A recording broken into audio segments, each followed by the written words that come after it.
Pemikiran Aristoteles tentang keadilan dan kebahagiaan dalam perspektif filsafat. Aristoteles, murid Plato dan penerus tradisi filsafat Yunani kuno, dikenal sebagai bapa ilmu pengetahuan yang mengembangkan berbagai cabang ilmu seperti logika, etik, metafisika, dan filosofi politik. Dalam konteks ini, keadilan bukan hanya soal pembagian materi, tapi sebuah kebajikan tertinggi yang mengatur hubungan manusia dalam masyarakat. Keadilan atau justice, kebajikan sosial yang melibatkan kejujuran dan keseimbangan dalam memperlakukan diri sendiri dan orang lain. Kebajikan atau virtue arete, kualitas moral dan intelektual yang penting dalam keberhasilan dan kebahagiaan manusia. Etika kebajikan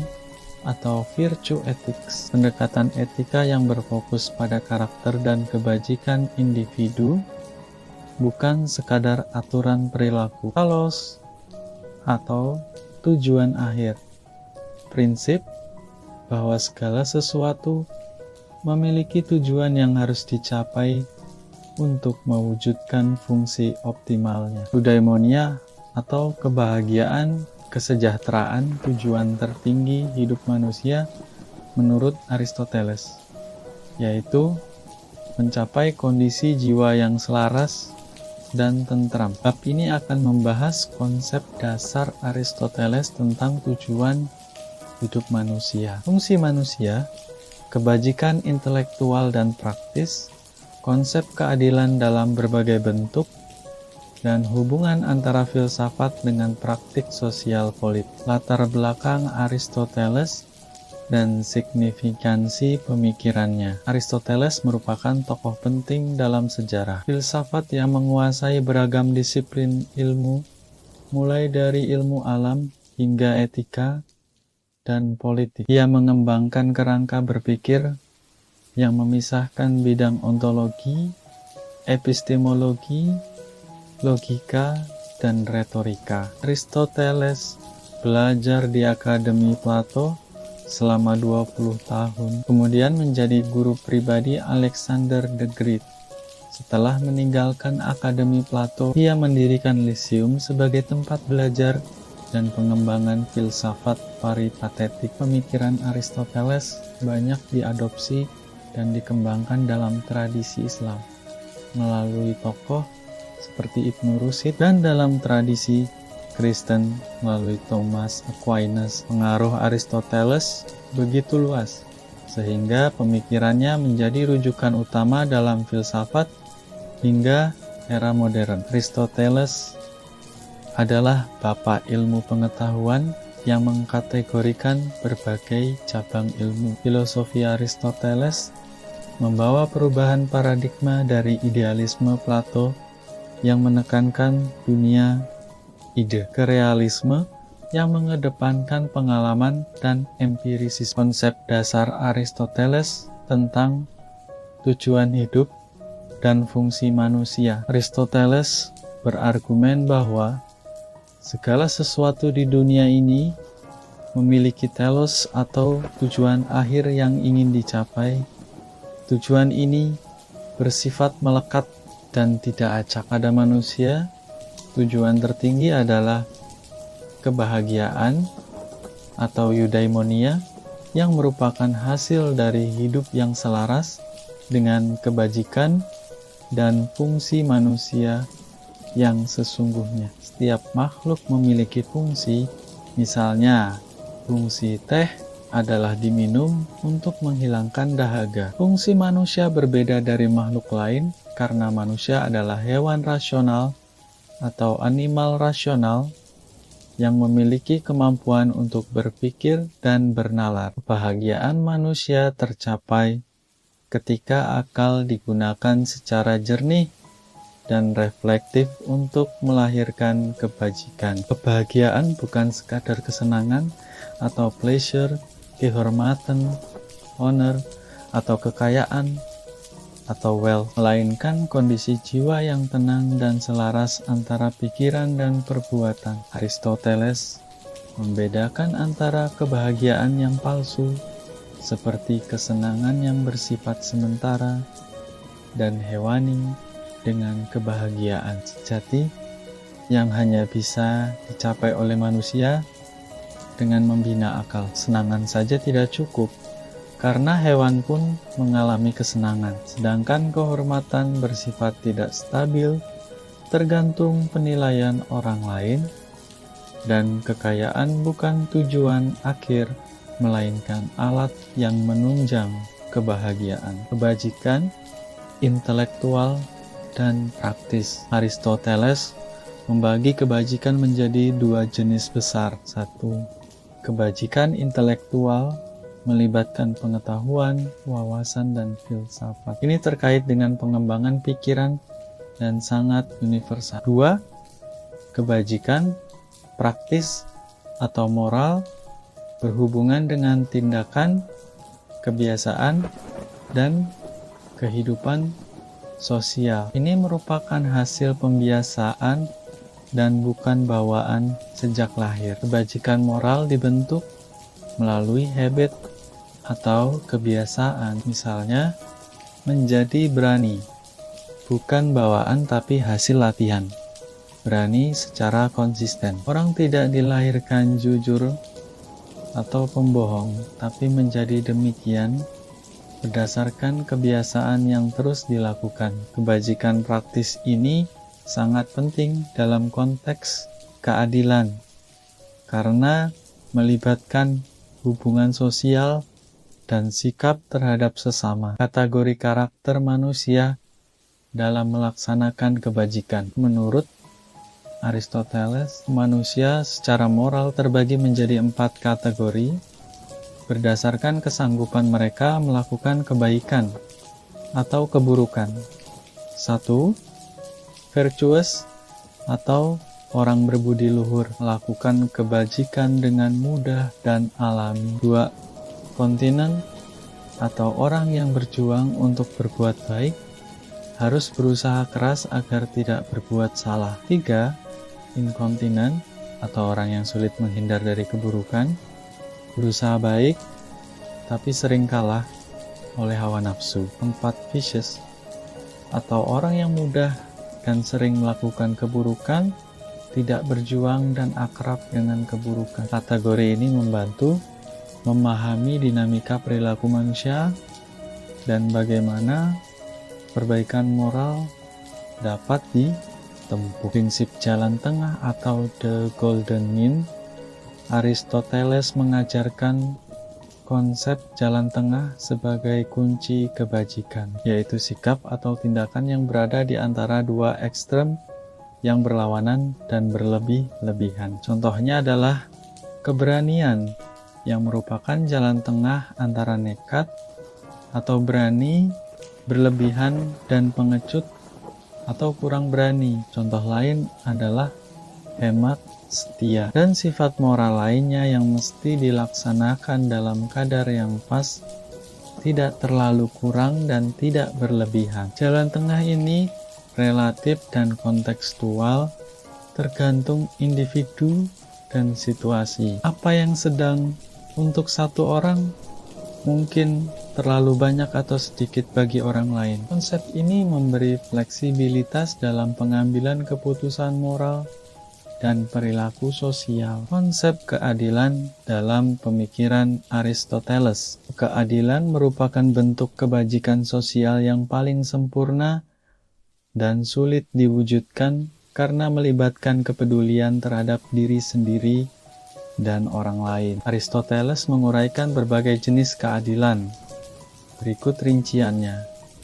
1. Keadilan universal atau keadilan universal atau justice, berhubungan dengan moralitas umum dan akhlak yang membentuk tatanan masyarakat yang adil, meliputi kejujuran, ketaatan terhadap aturan, dan penghormatan terhadap sesama. 2.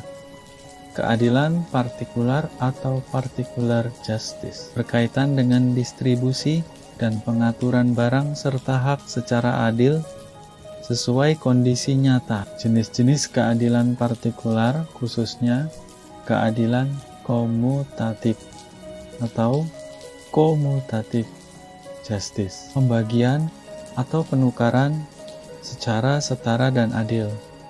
Misalnya, pembagian hadiah atau hukuman yang sesuai. 3. Keadilan konvensional atau conventional justice, keadilan yang diatur oleh hukum dan peraturan yang berlaku di masyarakat. Siapapun yang patuh pada hukum dianggap berperilaku adil. 4. Keadilan kodrat alam atau alami natural justice, keadilan yang berhubungan dengan hukum alam dan fitrah manusia, di mana ketidaksesuaian dijatuhi sanksi agar tata kehidupan berjalan harmonis. 5.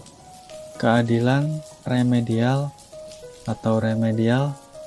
atau corrective justice, upaya perbaikan atau kompensasi apabila terjadi ketidakadilan, seperti kompensasi untuk korban atau hukuman untuk pelaku kejahatan. 6.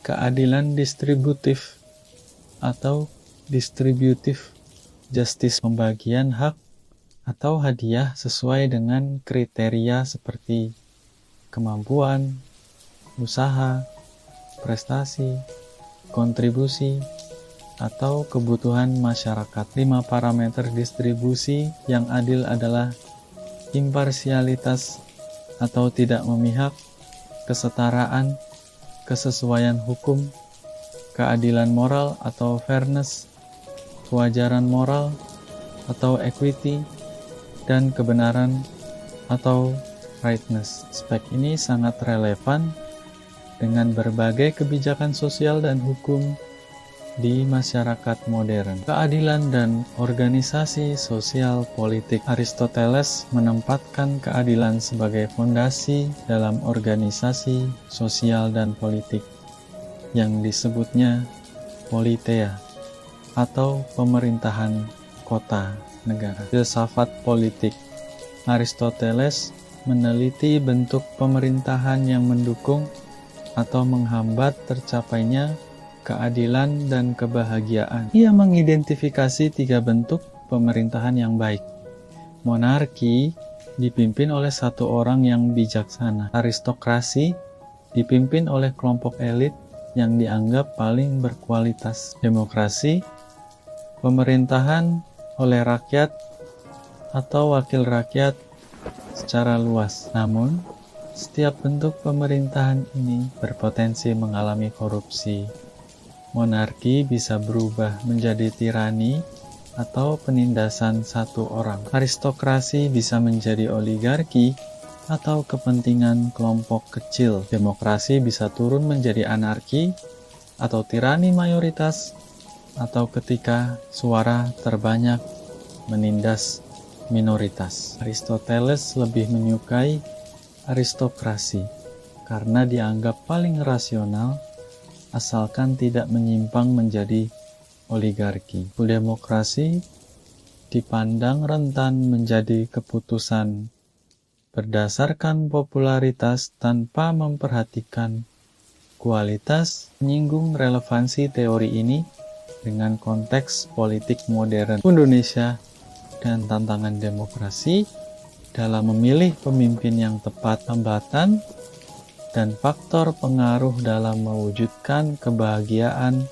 dan keadilan. Aristoteles menyadari faktor eksternal yang mempengaruhi kemampuan seseorang mencapai kebahagiaan dan kebajikan, seperti lingkungan sosial dan kondisi mental. Ketika seseorang berada dalam kondisi stres, kehilangan uang, atau putus cinta, kemampuan untuk berpikir jernih dan berbuat baik menjadi terganggu. Namun, dengan latihan dan penguatan mental, manusia dapat menjadi lebih tangguh dan bijaksana dalam menghadapi rintangan. Kebahagiaan bukan hanya soal kondisi internal, tapi juga cara manusia berinteraksi secara rasional dengan pengaruh eksternal. Opini dan argumentasi pembicara. Pembicara menggarisbawahi bahwa pengorbanan adalah bagian tak terpisahkan dari proses meraih kebahagiaan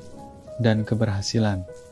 Seperti contoh, pengorbanan Nabi Ibrahim terhadap Ismail yang menunjukkan makna terdalam dari pengorbanan untuk Allah. Pengorbanan ini tidak hanya pada aspek materi, tapi juga waktu, kebiasaan, dan apapun yang bernilai bagi individu. Pendekatan Aristoteles yang berlandaskan akal sehat dan empiris sangat relevan dan dapat diaplikasikan dalam konteks sosial dan spiritual. Pembicara juga menyoroti betapa sulitnya menjadi orang baik atau adil karena butuh habit dan pengendalian diri, bukan bakat bawaan. Menjadi orang berani, jujur, dan adil harus dilatih dan dibiasakan. Adanya karakter manusia yang berbeda-beda menjadi alasan mengapa keadilan adalah kebajikan tertinggi karena melibatkan interaksi sosial yang kompleks. Contoh dan studi kasus. Beberapa kasus nyata dan analogi diberikan untuk menerjemahkan konsep Aristoteles menjadi konteks sehari-hari. Pembagian daging kurban menurut jenis keadilan distributif, kompensatif, dan retributif. Kebiasaan menutup televisi untuk mengorbankan waktu belajar sebagai bentuk pengorbanan sederhana. Perbedaan sikap dalam demokrasi, monarki, dan aristokrasi dalam konteks politik Indonesia. Cerita Harun al-Rasyid yang memberi emas dalam semangka sebagai metafora takdir kekayaan dan ketidakmampuan seseorang untuk merubah jatahnya atau kodrat alam. Contoh perilaku seperti kenakalan dalam ujian sebagai tipe manusia dalam kategori moral. Aristoteles, fenomena sosial seperti pemalu atau pemberani dinilai lewat kebiasaan dan lingkungan pengaruhnya.